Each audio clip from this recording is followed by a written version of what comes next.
Thanks for stopping by the Obviously Lee Authentic channel. My name's Leah, that's spelled L-E-A and not L-E-A-H. So we're going to be talking about Married to Medicine. This is, I think it's season 8, episode 4. But if I'm wrong about that, it'll be in the title below. I got notes at the bottom, so if you see me looking down, that's what I'm looking at. So we're going to go person by person. And yeah, let's get into it. So we open up with Simone and Michael. They're at Bed Bath & Beyond trying to get him ready for school and stuff like that. I really like their relationship. They really bounce off each other very well. It's really I like them. I like their relationship. I think they have a wonderful relationship. I thought it was funny because they was in the confessional and he was saying that he has cooked more than his mom, and he was like, I put some DiGiorno, some Hot Pockets, and she was like, cook. And he was like, what do you cook? And she had hesitated, someone hesitated. And he was like, all you do is make money. I said, at least that's all she do is make money, okay?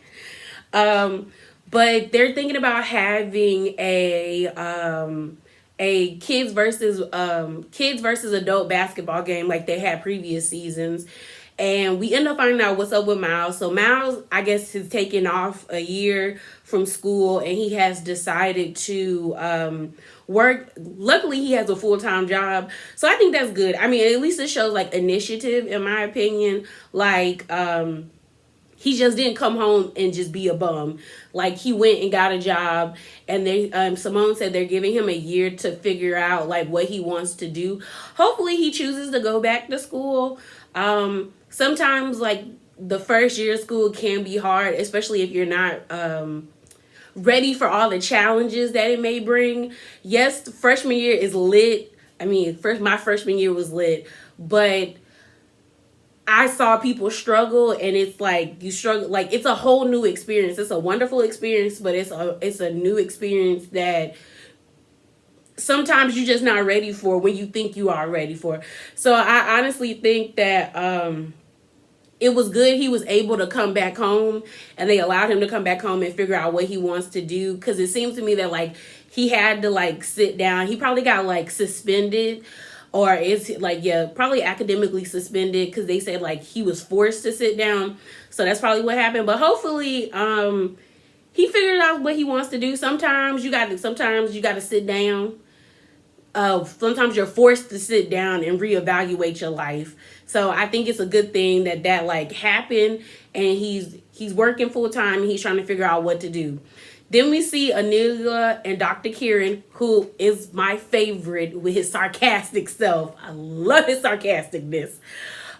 So they're at their home, the house that they're building in Toya's neighborhood, which will be her neighborhood. It seems like the project is turning into a nightmare. But basically, the house went from 19,000 square feet to 14,000 square feet. Through this time, you can see Anila's mom is, I think, the stereotypical, because I have a friend that's Indian and her mom's kind of the same way of what an Indian parent is. They're very critical and things of that nature.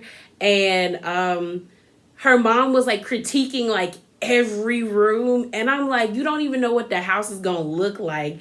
How do you have so many opinions, ma'am? And then and the part that I loved was when Karen was Dr. Karen was I don't know why the kids needed a playroom on every level. They can't climb up the steps. I said, yes, why? Why do you need that many playrooms, ma'am? Although her kids, I think the kids are 5 and 7. Eventually, once they hit teenage years and even middle school age, they not probably going to be in them playrooms. They going to be in their room doing whatever. But we got a kind of a somber moment with Anila talking to her dad, and basically, she stated, in Indian culture, it's not common or looked favorably upon you pushing your parents into senior citizen homes when they get older. And the dad was basically saying I'm 76 and my time it's coming. And I felt I got what Anila was saying. She's I don't even want to think about that. But I agreed with the dad when the dad was but all my other friends have plans. So I guess in their culture, when the dad, if one parent passes away, a parent comes and stays. The parent that is here comes and stays with a family member, and the fact that Anila and her mom, like her mom is so much closer to her kids instead of her sister's kids, then it would be like the mom would come stay with her. But Anila was like, her mom is so critical that like you could tell she get on Kieran's nerves. Like Kieran be looking at her mama's side eye the whole time, like, ooh, I wish she would shut up.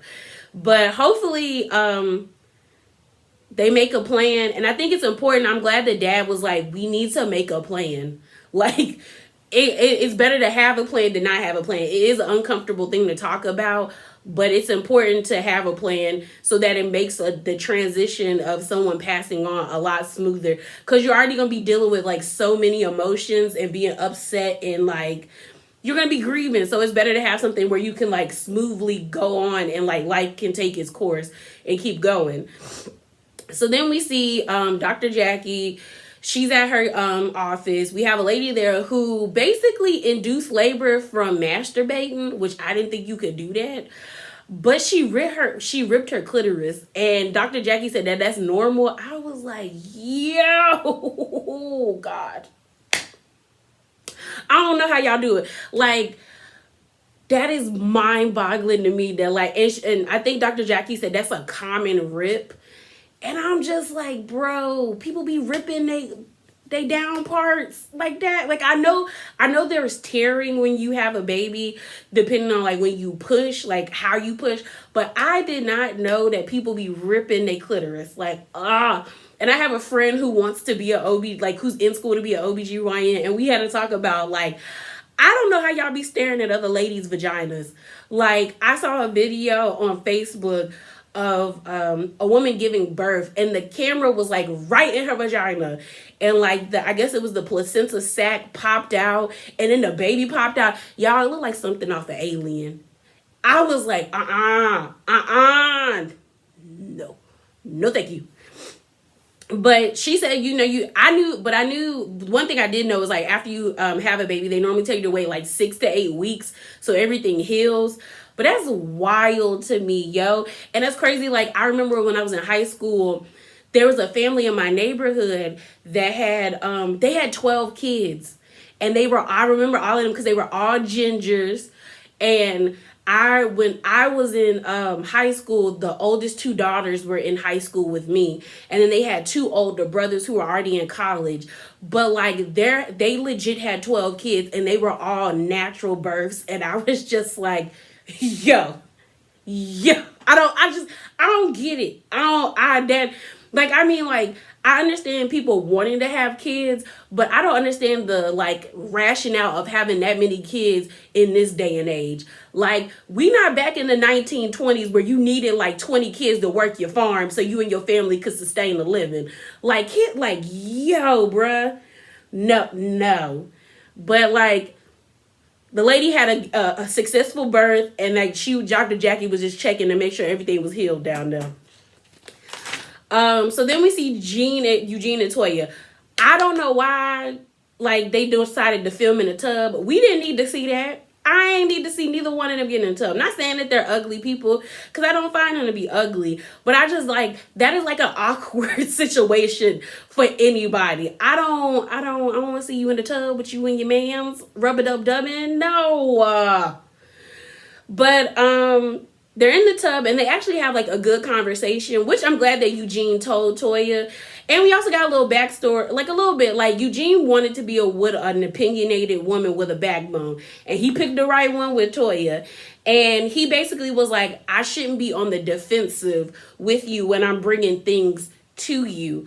And he even told her, like, you've been real snappy lately.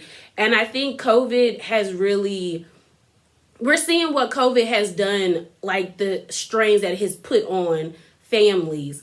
Like, Eugene even said, like, me and Toya, like, I'm all about work, and she's all about family. And it's like we're having a hard time meeting in the middle.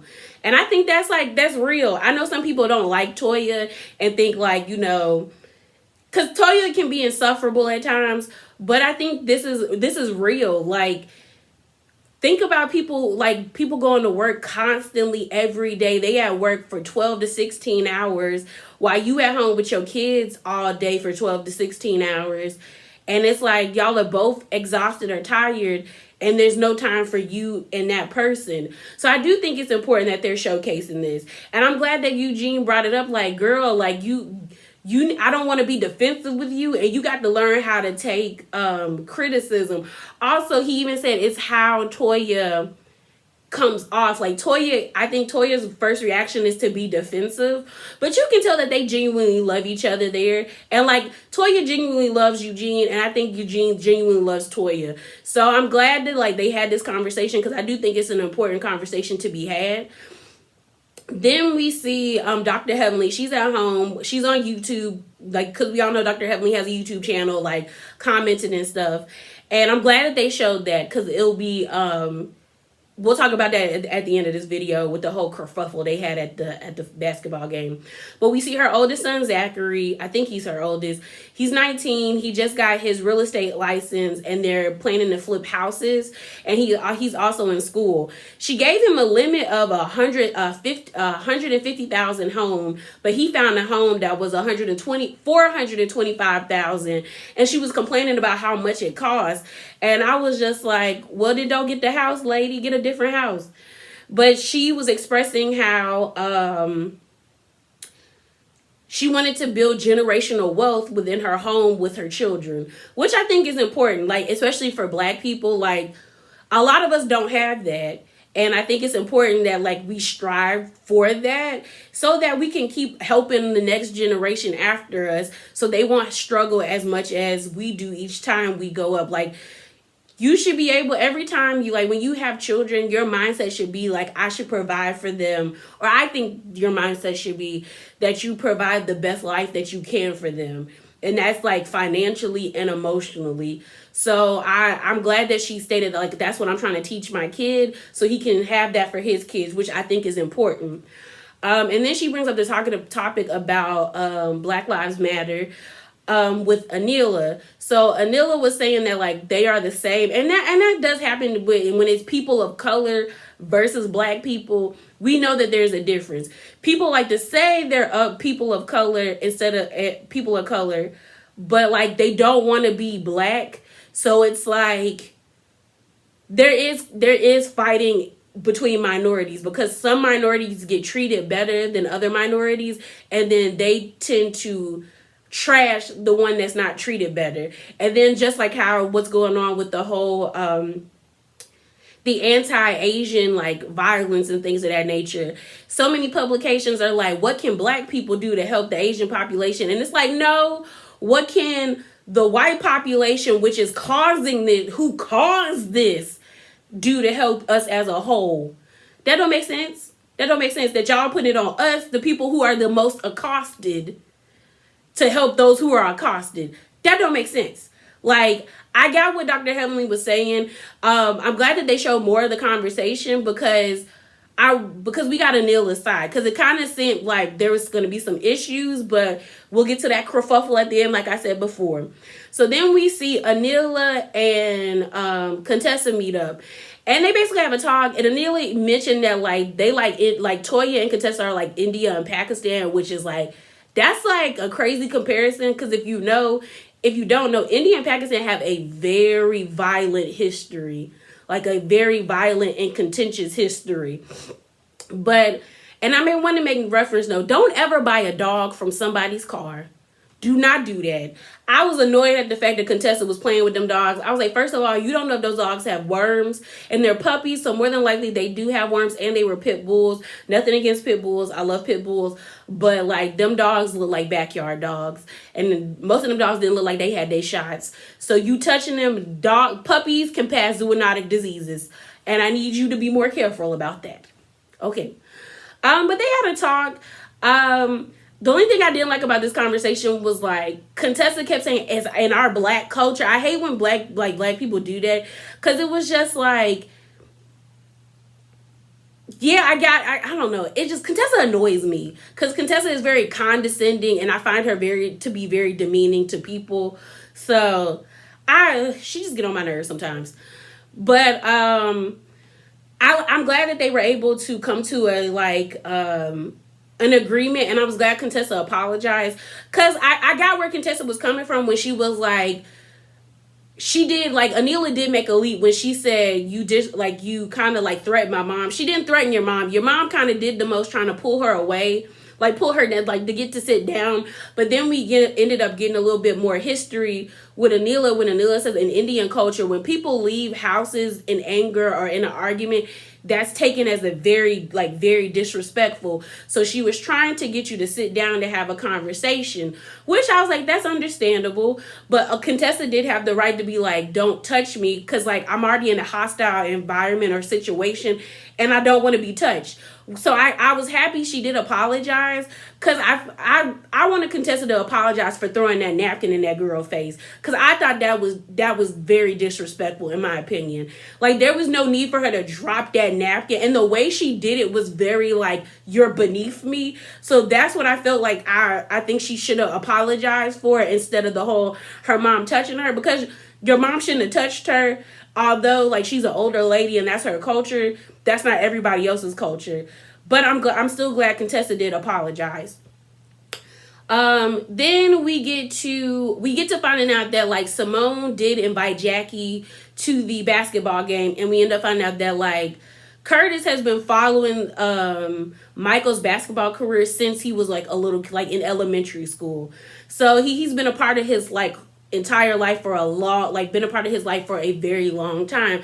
So I was glad that they showed that Simone did invite Jackie, because like, a lot of people were angry about her not inviting her to the graduation, but I'm like, I'm not gonna be uncomfortable at my son's graduation.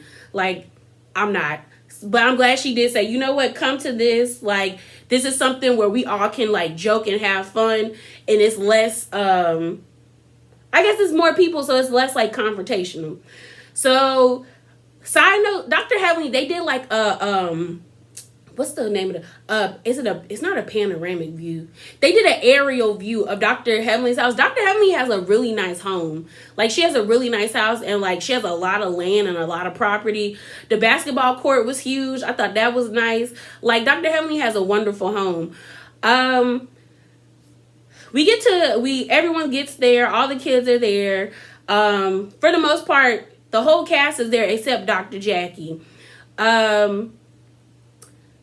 We see Anila and Toya talk about, like, and Anila basically did a pretty fair job of explaining, like, her position with Contessa and Toya's beef, and like, expressing it.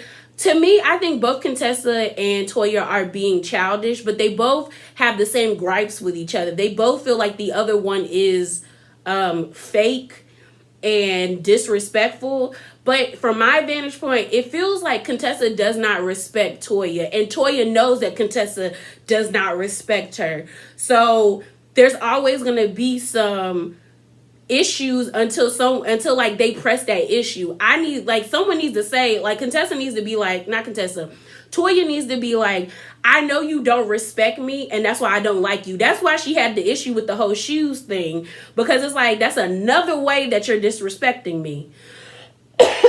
Excuse me, y'all. I feel like if someone would say that, we could move this relationship along. But so and that's another thing. Dr. Heavenly is very abrasive, and I need her to, like, work. That lady need to work on that. Like, Dr. Heavenly is all good for kikis and laughs, but like, she is very abrasive. Like, she called Toya's friend, who she brung, because she brung her little son with her, and he said it's like his birthday weekend and he wanted to come play basketball, and she called the lady a stray bitch. And I was like, you could have said that differently. You could have just said, why is she bringing... You didn't even have to call the lady a stray or the B word. You could have just said, why is she bringing this stranger to my house? Like, there was no need for you to call that lady that. Like, Heavenly be doing too much at times. So, what else? Oh, the basketball game. It was cute. It was cute. Dr. Henley was like telling Michael and them, the boys, to stop looking at Alora. Alora's a pretty little girl. Like, she's a pretty girl. And I don't even think they was looking at her in that way. I just think they haven't seen her because of the Panasonic and probably was like, oh, okay. But she is a pretty girl. The parents cheated. The adults cheated. It was originally supposed to be 7-12. The adults had 7. The kids had 12. They were playing the 15. But they like switched, like Dr. Heavenly was changing the scores and making a Laura change the scores. So the adults got 15, the kids got 11. But I thought it was sweet when Simone and Cecil in their green screen were just saying how proud and like amazed they are at Michael. Like they were saying like how like he went from being 4 years old playing at YMCA to now being a starting point guard in college, and it's just like a blessing that they got to see their child grow up. And that's one thing I do enjoy about Married to Medicine. I think Married to Medicine showcases family way better than Real Housewives of Atlanta. I don't know. I think they just do a better job in showcasing like the family relationships that all these doctors and these like family members have. So this is where stuff went left. So the ladies are sitting down, the men are going up in the house to eat their food and, you know, drink they drink. And this is when it comes. Dr. Heavenly, like I just said, is very abrasive and rude. Like Anila's sitting down and she's telling Kieran to take the kids inside to go get them something to eat. And Dr. Heavenly gonna be like, that's your job. Like he can't be a doctor and the parent. And I was like, shut up, lady. Shut up. And then Anila was like, we're both like, she was like, we both work. And she was like, I'm a blogger. And Dr. Heavenly was like, I didn't think that was a job. And this is where I take issue with Dr. Henley, because you have a YouTube channel that you are getting paid for. So you know that's a job. And you have a relationship with Funky Dineva, and he is able to make that whole blogging online a career. Like, he even showed us, like, I think he makes like 6 figures. And we also know the highest, that little boy who sells toys with his YouTube channel, I think he has 20 million followers. He makes over $20 million. Like, blogging and whatever you do online is very lucrative if you can find your niche and find your people. So I was like, Dr. Henley, you lying, lady. You dragging. Like, it's not making sense, ma'am. So then Contessa leaves because Contessa already knows this is about to be an issue. And she was like, we had a good time playing. Why are we about to fight like this? And I was like, I agree. I'd be out too. And then Heavenly then like gets angry and brings up like Black Lives Matter with Anila. So then we get to see the full sound bite. And like, it's basically Anila was just like, we're the same. Even though we're not the same, we're the same. So then she starts explaining how, before then. Then, what's it called? Toya jumps in to defend Anila, and she's like, why are you like coming at her? And then Toya tries to make the comparison by saying that like Dr. Henley is is copying her, where she's like she has a 3-story closet, Heavenly got a 3-story closet. She got a fireplace outside, Heavenly has a fireplace outside. But then Heavenly had to say something like, girl, I've had my house for 20 years. You just built that house. So that really wasn't like a one-up for Toya. And then Dr. Henley throws out that information she got from Quad. And she says Quad told her that Toya took out $100,000 personal loan to build her pool. And so then Toya's like, why are y'all talking about my finances? And me and Quad ain't even friends like that. She was like, Quad lost her job at Sister Circle. And she was like, I don't know if she's working at a bank. She should be, because she ain't got no job. So I was like, that is kind of true. And then Anila, so then Dr. Henley calls Toya a broke bee, because Toya was like, I got a $300 workout outfit. I ain't broke. And then what's her name? Toya throws back, well, like, you got a hole in your shirt, so are we really talking about outfits? And then that's when Heavenly throws out, like, you know, girl, like, I'm about to buy a $400,000 house to flip it. I know what real money is. And it was stupid. And then, like, it was funny because they kept showing, like the guys and contesting them in the house drinking, they toasting the friendship and having to pour icy hot on their bodies and taking aspirins and being sore. And then we flash back to them arguing at the basketball court. And Anila asks Heavenly, like, why are you trying to down what I do? Like, and she was like, I'm not. And I'm like, Heavenly, you are. Like, you was being nasty. Like, you were being rude. And then Heavenly gets mad and then brings up Black Lives Matter. And I was glad Anila was like, I don't know what it feels like to be black, but I am Indian and I grew up in a mostly white, all white area. They call me a sand N word. She was like, I've been at restaurants where I haven't been served. I know what it's like to be discriminated against. And she was like, what did she say? She was like, y'all paved the way for us. And then this is where I didn't agree with Toya, but I got where Anila was saying. She was like, y'all have, what Anila was trying to say was, y'all have paved the way for like civil rights movement and for people to be accepted. So I can't never knock what you have done, but like I know what it's like to experience this racism. And I was like, yeah, that was right. Like her like explanation was pretty, like I agreed with her explanation. And then Toya is walking up the steps, Simone trying to hold back Heavenly. And it was just like, Heavenly just ruined a good mood. Like everybody was in a good mood. There was no need for her to like be nasty towards Anila to kick off. Like you just kicked up the dirt for no reason at your own house. That was stupid to me. Like I said, I like Heavenly because she's a good, like, Heavenly is a good laugh and a good time. But, like, she can be so abrasive and rude. And she definitely need to work on that. Because that is not a very, like, becoming trait of hers. Like, that's not something you want to be. But that's it. That's all. I enjoyed the episode. I hope you did too. But, you know, be bravely authentic and have a good day, a good week, a good night. Whenever you see this, just have a good day. Hope you're good.